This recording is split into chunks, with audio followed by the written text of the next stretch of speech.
प्रधानमंत्री नरेंद्र मोदी ने आंध्र प्रदेश के लेपाक्षी में वीरभद्र मंदिर का दौरा किया। ये स्थान हिंदू महाकाव्य रामायण में महत्वपूर्ण महत्व रखता है। ऐसा माना जाता है कि लेपाक्षी वो स्थान है जहां रावण द्वारा अपहरण के बाद विशाल गरुड़ जटायु ने देवी सीता का पीछा किया था।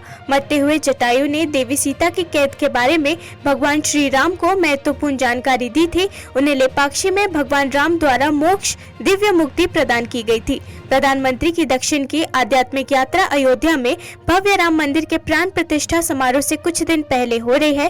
प्रधानमंत्री कोचिन शिपयार्ड लिमिटेड में न्यू ड्राई डॉक और अंतर्राष्ट्रीय जहाज मरम्मत सुविधा सहित कई विकास परियोजनाओं का शुभारंभ करने के लिए आंध्र प्रदेश और केरला की 2 दिवसीय यात्रा पर है। प्रधानमंत्री कार्यालय ने कहा कि बुधवार को प्रधानमंत्री मोदी केरला के गुरुवायूर और त्रिपुरार श्री रामस्वामी मंदिरों में पूजा अर्चना करेंगे। 22 जनवरी को गर्भगृह में भगवान राम की मूर्ति स्थापित करने के लिए लाखों तीर्थयात्रियों के अयोध्या आने की उम्मीद है। स्थानीय अधिकारी भी 22 जनवरी के समारोह के आसपास आगंतुकों की अनुमानित वृद्धि के लिए तैयारी कर रहे हैं और सुरक्षा उपायों को बढ़ा रहे हैं। मंगलवार को भाजपा की एक प्रमुख बैठक में सभी 543 लोकसभा सीटों पर पार्टी के अभियान की रूपरेख बताई गई, जिसमें गृह मंत्री अमित शाह और पार्टी अध्यक्ष जेपी नड्डा ने भाग लिया, जिसमें पहली बार मतदाताओं, सरकारी योजना के लाभार्थियों, एससी, एसटी, ओबीसी, युवा और महिलाओं को लक्षित करने पर जोर दिया गया। 300 से अधिक पार्टी नेताओं को संबोधित करते हुए श्री शाह ने महासचिव विनोद तावड़े ने उनके हवाले से कहा कि 2014 में सत्ता में आने के बाद से प्रधानमंत्री नरेंद्र मोदी के नेतृत्व वाली सरकार ने गरीबों के कल्याण के लिए काम किया है और उनके दूसरे कार्यकाल के दौरान भारत की स्थिति कई गुना बढ़ गई है। साथ ही देश 5वीं सबसे बड़ी अर्थव्यवस्था बन गया है।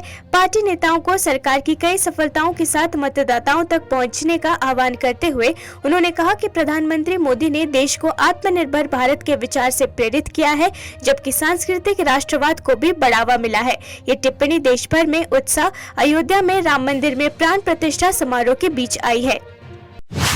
भाजपा ने आज कांग्रेस नेता राहुल गांधी पर हमला करते हुए कहा कि वो चाहते हैं कि लोग ये विश्वास करें कि हिंदुओं की आस्था के साथ छेड़छाड़ की जा सकती है, लेकिन कोई नहीं चाहता कि वो इसकी व्याख्या करे कि उन्हें अपनी मान्यताओं का पालन कैसा करना चाहिए। केंद्रीय मंत्री और भाजपा नेता राजीव चंद्रशेखर ने कहा कि राम मंदिर देश के हर कोने में हिंदुओं द्वारा गहराई से महसूस की जाने वाली भावना है। जब राहुल गांधी ने भाजपा पर 22 जनवरी को अयोध्या में अभिषेक समारोह को एक पार्टी कार्यक्रम में बदलने का आरोप लगाया था, तब पूर्व कांग्रेस अध्यक्ष ने राम मंदिर मुद्दे पर भाजपा पर निशाना साधा और अर्थव्यवस्था को संभालने के तरीके के लिए मोदी सरकार की आलोचना की। श्री चंद्रशेखर ने दिल्ली में एक संवाददाता सम्मेलन में उन पर पलटवार किया। श्री चंद्रशेखर ने कहा, राहुल गांधी एक लाला वर्ल्ड में रहते हैं। उन्हें लगता है कि वो जो कुछ भी कहते हैं वो इस बात पर आधारित है कि कोई भी सच नहीं समझता है और वो इन घिनौने झूठों से बच सकते हैं। उन्होंने कहा 2014 और 2019 में उन्होंने ऐसा प्रयास किया था और फिर से वही प्रयास कर रहे हैं। भारत के लोग काफी समझदार हैं, वो सच्चाई को समझते हैं कि उनकी राजनीति किस बारे में है। Rahul Gandhi lives in this lala world, in my opinion, where he thinks that everything that he says is predicated by nobody understanding the truth and that he can get away with these atrocious lies. People of India are wise enough. They understand the truth. They understand what Rahul Gandhi's politics is about. हर भारतवासी के लिए राम मंदिर एक आस्था का issue है।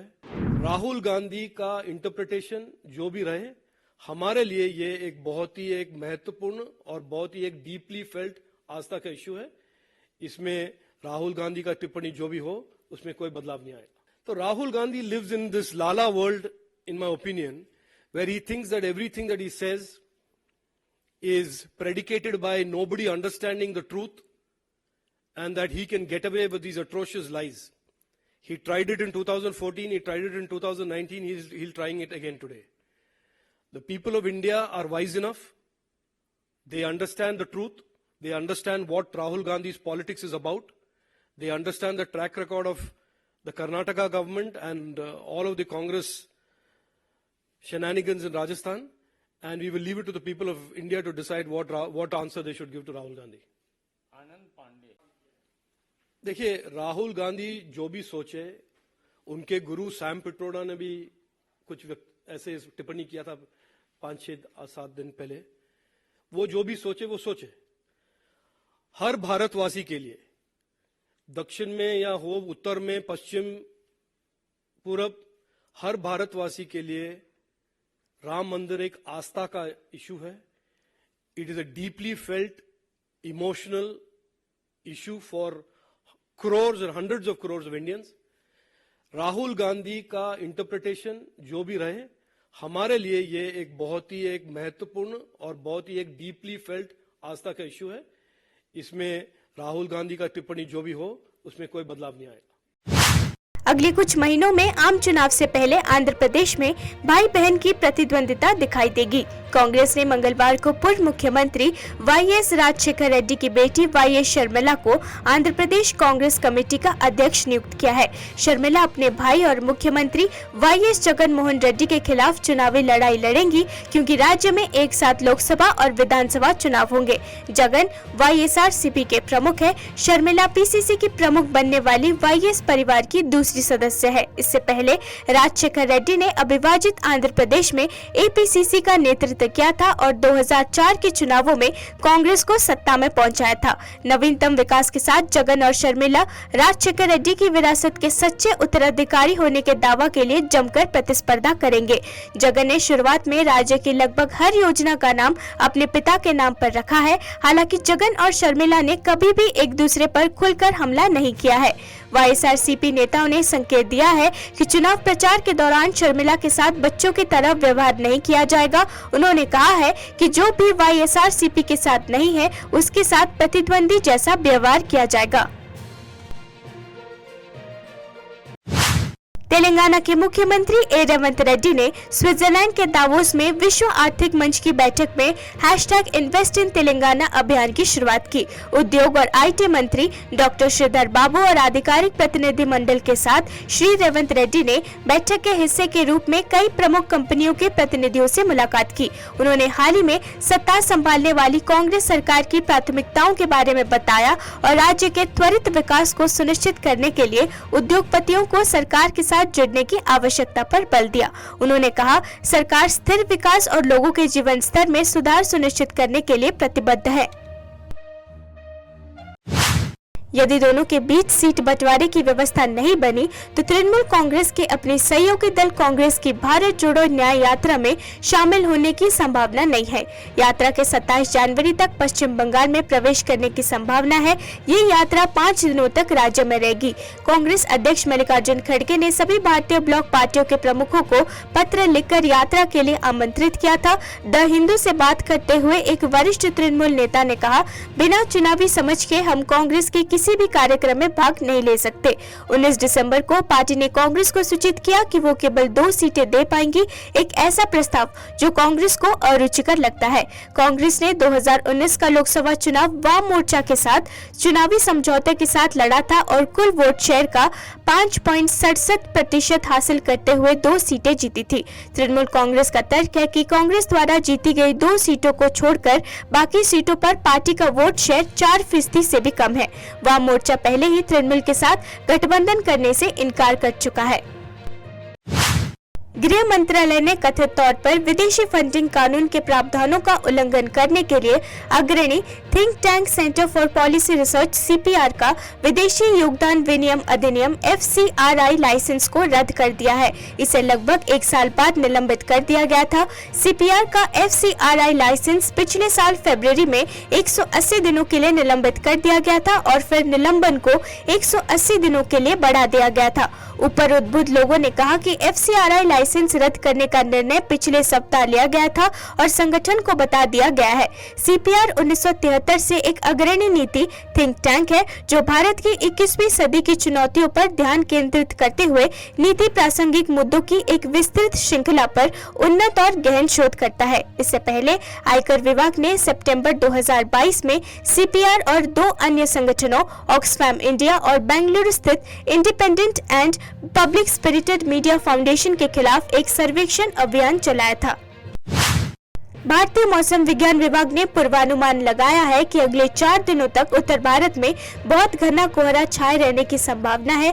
मौसम agency ने ये भी कहा कि दिल्ली और उत्तर भारत में गंभीर शीतलहर की स्थिति और गंभीर ठंडे दिन की स्थिति जारी रहेगी। दिल्ली एयरपोर्ट FIDS के अनुसार बुधवार को घने कोहरे के कारण आगमन और प्रस्थान दोनों में कुल 120 उड़ानों में देरी हुई।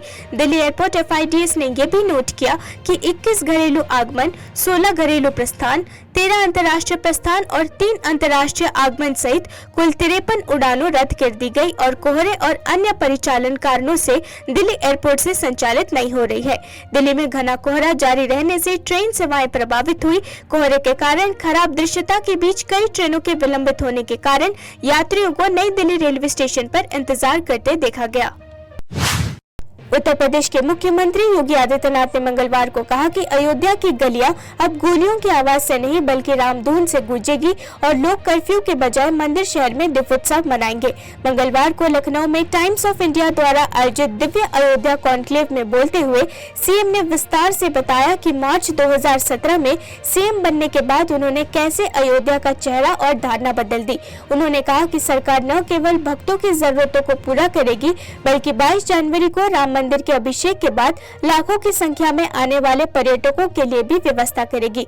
उन्होंने कहा कि सनातन धर्म की आस्था को समेटे हुए ये शहर हजारों लोगों के लिए रोजगार के अवसर भी खोलेगा। ये भारत का पहला सौर ऊर्जा शहर बन जाएगा और जल्द ही इसमें एक क्रूज सेवा भी होगी। शहर में एक अकल्पनीय परिवर्तन आया था जिसमें साफ घाट, चौड़ी सड़कें, शहर के अंदर 4 लेन की कनेक्टिविटी, जीर्ण शीर्ण इमारतों को समान संरचनाओं से बदलना, एक नवीनीकृत रेलवे स्टेशन, एक इंटरनेशनल एयरपोर्ट, सरयू पर क्रूज, 7 स्टार वेजिटेरियन होटल और कई लग्जरी होटल शामिल थे।